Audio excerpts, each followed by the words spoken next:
Монолитното единство на модернизма ще имаме хармония на цялото и частите, т.е. заедността на постмодернизма. Вместо перфектната сигурност на държавата ще имаме свобода и отговорност на институциите. Вместо изрядна структурираност на държавата ще имаме функционална ефективност в обслужването на гражданството.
Бъдете спокойни.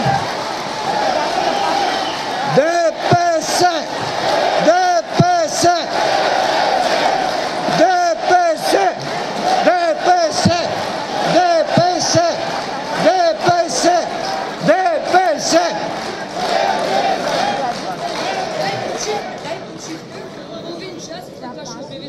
Обявявам 30 минути почивка, след която нашият Висш форум ще продължи своята работа. Благодаря.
Нямам идея, Кой беше този човек, знаете ли? Откъде Делегат да ли е знам? на конференция? Не мога да ви кажа. Видяхме, че има Не мога ваш да- пистолет. Не мога да ви Арестували кажа. е вече?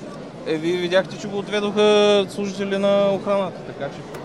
Може би да установят извършителите и подбудителите на този грозен А вие бяхте терористичен акт. съвсем на първия ред. Какво видяхте всъщност? Всичко се развие за Не секунди. искам да коментирам, аз просто нека да оставим компетентните органи да си свършат работата, но наистина... Влиза човек с пистолет.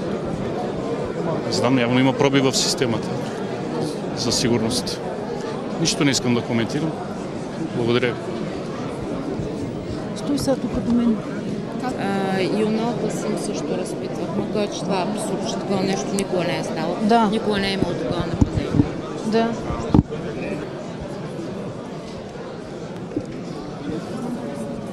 Вие си видяхте. Не, разкажи ми какво видяхте. Видяхте. Какво видяхте? Видяхте и пистолета как штракна. Добре, да, Мислихте ли, че подобно нещо може да се случи? Имаш ли индикация? Аз не съм лице, който да казвам, ама изобщо не одобрявам. Това е родина, в която сме родили и не трябва да има националности.